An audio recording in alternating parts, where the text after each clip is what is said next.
first of all, breaking news this morning, the Red Sox, Jackie Bradley Jr., signed a $24 million two-year deal with the Brewers, which I think is okay for the Red Sox because we got some because Jackie Bradley Jr. is probably one of the best defensive outfielders in the MLB. But the Red Sox really need some good hitting this year, and we got some outfielders over the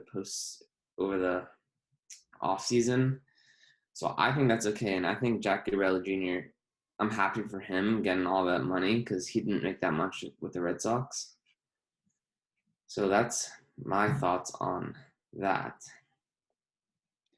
I don't really follow baseball that much anymore, but Jackie Bradley Jr. was one of the few names I do really know. I was missing a word. That I do know. So I didn't know we were underpaying him, and I didn't know he went to the Brewers. But I guess I'm happy for him, and if we get some good assets for the Red Sox, that's good. Yep. Yeah, so I'm also not a very big baseball fan, but from what it sounds like, I think from what Dan said, it sounds like it's a pretty good move for him. It's a lot of money, and seeing what the Red Sox need and how we need a couple hitters, I think is just a good move in general for both teams. Yep, and also help the Brewers. They have Christian Yelich, who's like one of the outfielders, so it gives him a little outfield teammate. Okay, so moving on to the Celtics.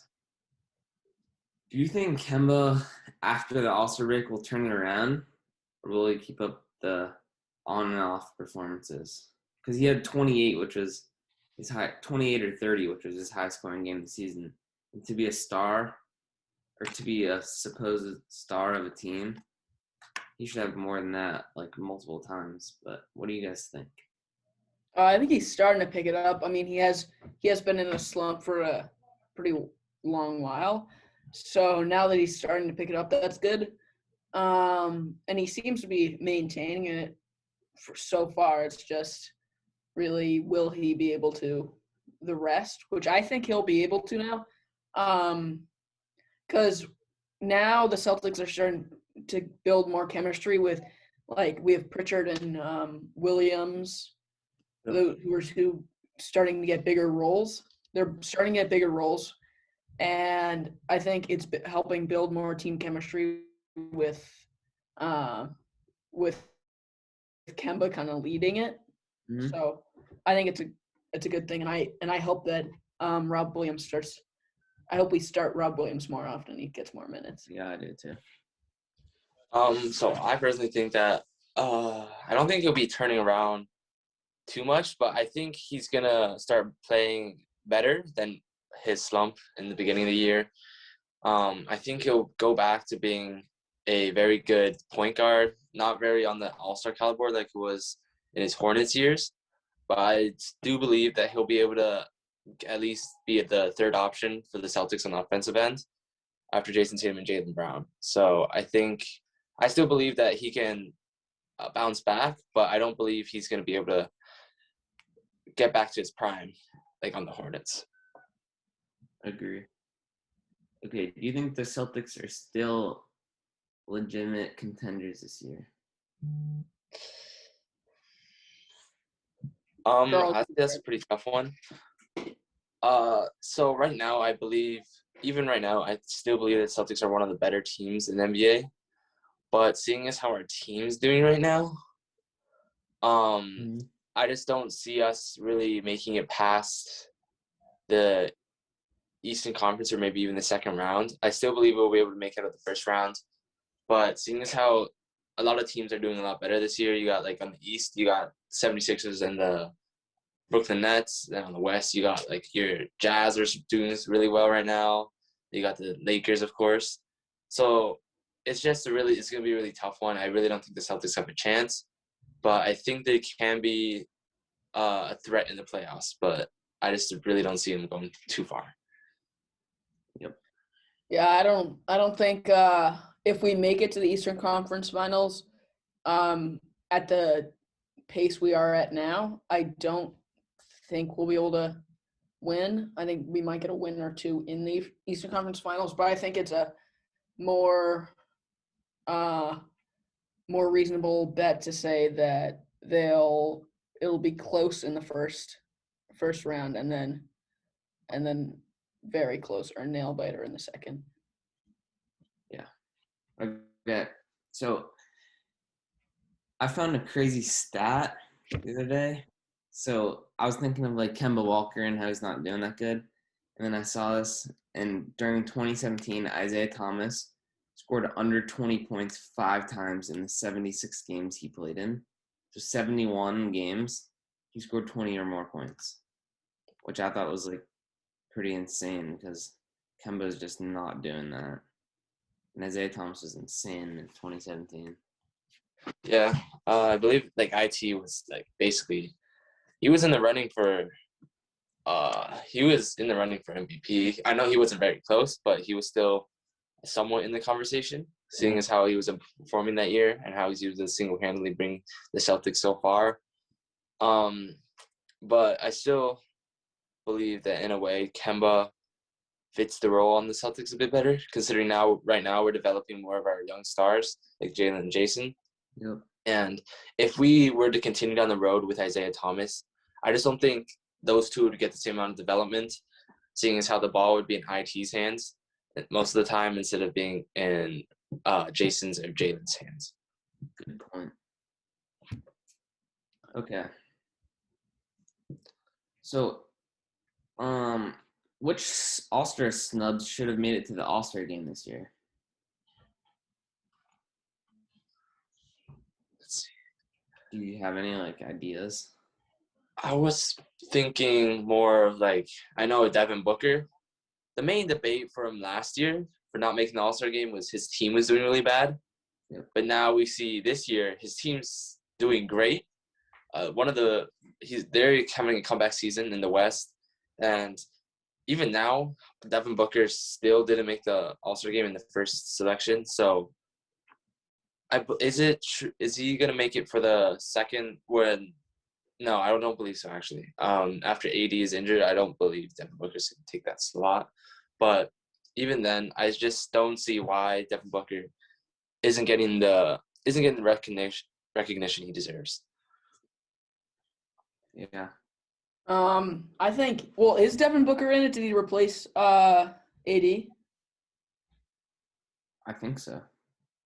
He is in it. Or he might have like a decision to make if he wants to or not. Okay, well, I definitely think with the turnaround year they've been having, I think it really shouldn't be this close. I think he should be in. This could be completely wrong, but would it be fair to say that because they have a good amount of other assets with like Ayton and CP, could you say that he didn't make it because the successes of the team and not just Devin Booker? So I don't know if that's a liable claim, but it might not be. But other than that, I don't think there's too many snubs or too close to calls. Yeah. What are you guys' thoughts on Jason Tatum starting?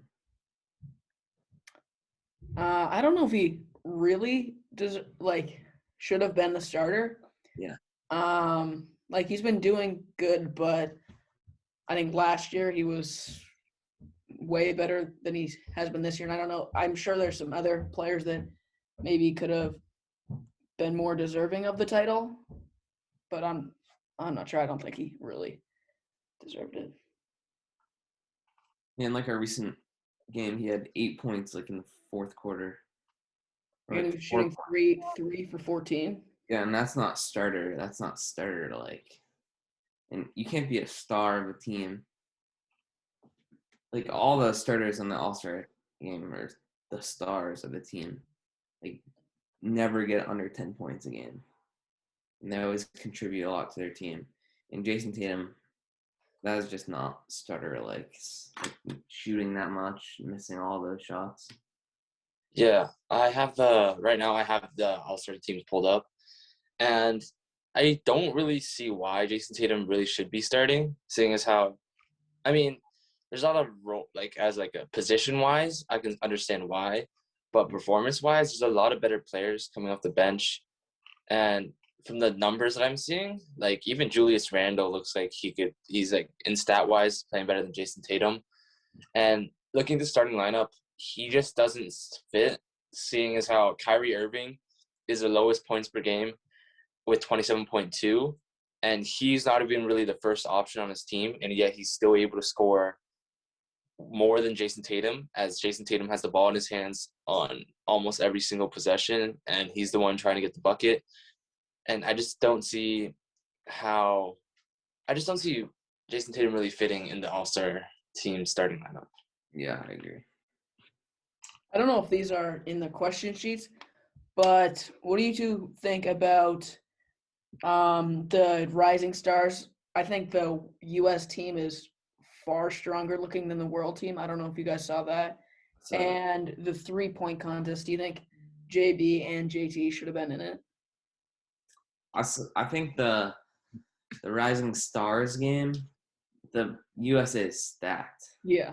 Got Ja Morant, Zion, all these like young stars, Mm-hmm. and then in the world, I didn't really see. I saw RJ Barrett, from Canada. Rui Hachimura. I don't really see any Brandon Clark, but there's not too many notable players, I Yeah. guess. So, but that's also like, it's not going to be like a try hard game. The score will be like 160 to 150, just like the All-Star game. So I think it'll be a fun game though, because it's fun watching Ja Morant and Zion go for these crazy dunks. Yeah. I'm looking at it right now. Like, literally the worst player for the world team is, like, points per game wise, is James Wiseman. And the best is only, like, RJ Barrett on the other team, which is 16. So, literally almost everyone on the world team or on the U.S. team is better than the world team. So, I just don't see – I mean, it's still going to be fun to watch, seeing as how you have a ton of really athletic young stars who are just going to go up and dunk or shoot some crazy shots. But if they were playing for real, I really just don't see the world team having a chance. Yep. And what about the 3-point contest? Yeah, I don't really know. I think Jaylen Brown should definitely be in the 3-point contest, and I think he could be a contender. But Steph Curry is like, I don't think they can beat Steph Curry. Do you have an order for 1 to 6? What do you think the place is going to be? I think it's gonna be Steph Curry, Zach LaVine, 2. What else is in it? Booker, Mitchell, Tatum, Jalen. Booker, 3. Jaylen Brown, 4. Mitchell, 5. Tatum, 6. That's my guess. I think it's going to be an upset. I think Zach LaVine is going to win. I think it's a far out claim, but it would be cool if they win. So I think Zach's going to win it, then Curry. Then I think it's going to be Booker, Brown, Mitchell, and Tatum. Yep. I'd have to just saying Curry's Curry. I got to go Curry 1, but I still think that there's definitely a chance for Zach LaVine to win, seeing as how some nights he could just be on fire and not miss at all. So I'd say Curry 1, and then definitely LaVine 2. I'd probably have to go Booker 3, Jalen 4, and then Mitchell 5, Tatum 6. All similar lists. Yeah. Okay. Many NBA players are asking to change the NBA logo. Do you think they should or should not? I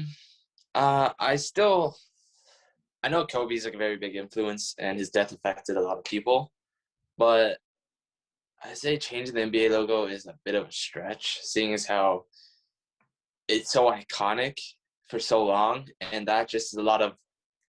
You got to change a lot of things. You got to change jerseys, courts. You got to a lot of like all the like the merch that they sell has got to be changed. They got to change the logos, and that's like a lot of money that goes into that, and it's a lot of design that's probably gonna have to be that's gonna take some time. But I really don't. Seeing as how Jerry West is such an iconic figure now for the NBA logo, I just don't really see Kobe really.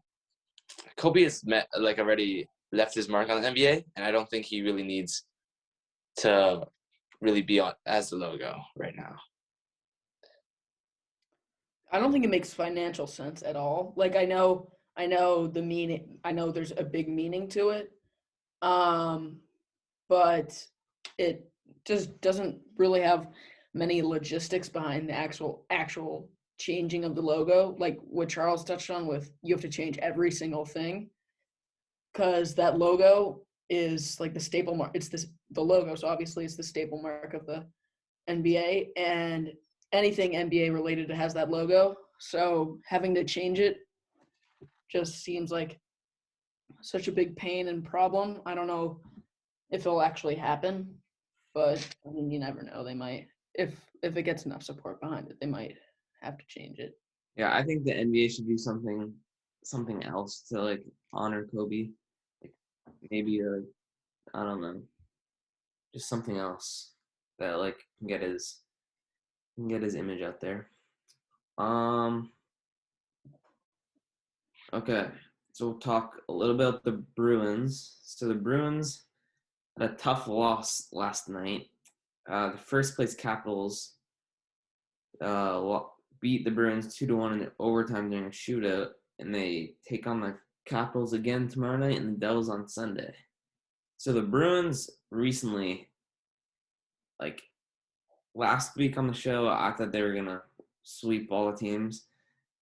They've lost like 3 games, 3 out of 4 games that I can remember, and I don't know what's up with them because they lost to the Rangers like 7-2 one night, and that was what they beat a team by. I don't know. I just don't think the Bruins gotta like pick it up a little bit because they were the contenders for the #1 team in the NHL, and they can get them back there easily. But Yeah, I don't think the 3 out of 4 or 5, I forget how many games it's been, but I don't think it's too much of a problem. Like, yeah, I wish we had won them, but I don't think it changes much. I still think we're a very dominant team, and we just had a bad few games. I mean, the Rangers one's kind of inexcusable. He got 7 goals. It's kind of absurd. yeah, But I think we can still turn around quite easily. I think it's just a little bit of a slump. yep, I agree. Yeah, I totally agree. I still believe that the Bruins are definitely contenders. Like one loss doesn't really affect their season. And seeing how close this loss was to a very good #1 seed team with the Capitals, it's very clear that the Bruins are still up in the running and have a very good chance for the Cup. Okay.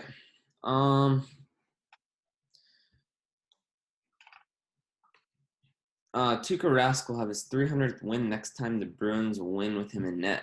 That's pretty cool. His 300 wins as a goalie. It's a pretty big achievement. Mm-hmm. How many hockey games are there a year? 70? No idea. It just really shows his loyalty, I feel like, I though. think it might be in the 60s. Yeah, that makes sense. So if they were 40-20, that's a lot of years, a lot of wins, a lot of winning years. Okay. How do you think the Bruins will do this weekend? I think I don't they'll. really know.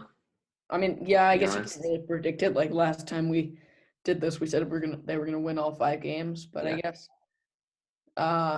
there's no sure guess. So I'm sure they'll do fine. I don't think there's a way. I think we'll still have a winning record coming out of the weekend. Like not of the whole season, but out of the few games we play this weekend, I think we'll win more than we lose. Yep. Yeah, I really don't see the Bruins going too bad. It's going to be a tough game. tough couple of games in the future, but I still believe that the Bruins are going to be able to pick it up and just be able to, I guess, get some games under the belt and keep their record good. Yep. Okay. So some NFL offseason news. Do you think the NFL should stick with the 17-game schedule with one bye week? Well, what's the other thing that they would change? What would they change it to if they got rid of the bye? I'm sorry, wait, what, can you repeat the question? Yeah.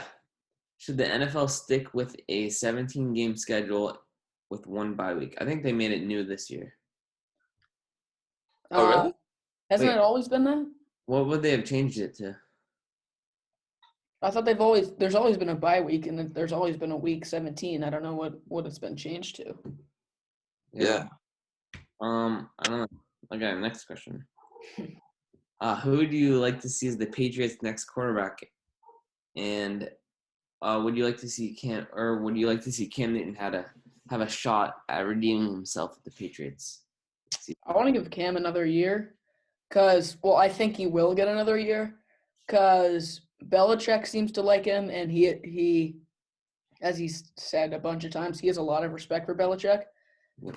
And I think he has like a different fuel considering everyone thinks he's washed, and he still has a lot of confidence in himself, and I think Bill Belichick has a lot of confidence in him. So I think they'll be able to turn it around, and maybe not. I don't think we'll be contenders next year, but I think it'll be a different Patriots team this year. We just need some more wide receivers. But I think we'll have a winning record, maybe like 9-7, 10-6. Yep. But I would like to see Cam one more year. Yeah, I'd probably say the same thing. I would like to see Cam give it one more year, seeing as how Bill Belichick really likes him. And, like, we all know, like, MVP Cam was absolutely insane. And I know it's been a couple years since then, but if we can just see some, like, flashes of that and some, like, games where he absolutely goes off, I can really see the Patriots, like, coming back from the season with, like, a winning record or going even. And I just believe that the Patriots will be able to get back on track, whether it's Cam Newton or not. I feel like we'll be able to make a decision later on next year.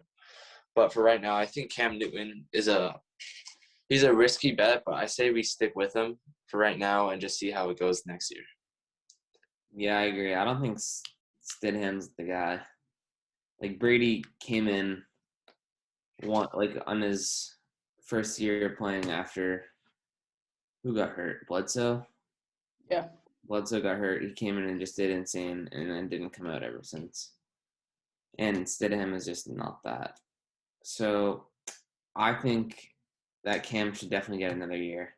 And the Patriots will definitely do better because we got Dante Hightower coming back after opting out last season and a few other guys on defense and offense who would really help us out. And Edelman will hopefully be healthy the whole year and be Cam's number one receiver. So, what position you guys think if with our 15th draft pick, what do you guys think what position do you think the Pats should take?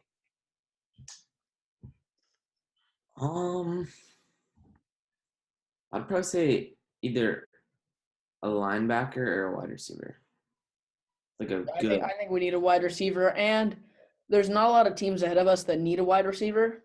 So we can get a really good wide receiver. And I've heard some rumors about some receiver from Minnesota who's like the 3rd overall ranked draft prospect for wide receiver. And it would be great to get him. He seems awesome. Yeah, maybe we can get an insane wide receiver. Make him like Justin Jefferson. Yeah. Yeah, I'd also probably go with a receiver, seeing as how really our receiving core is a struggle right now. Just really right now, I think the Pats need a receiver because there's not many options on the offensive end right now. Yeah, or trade a pick for a receiver who's known to be really good already. Oh, yeah. Okay, good show. think that's good. Thank you for watching. Yes.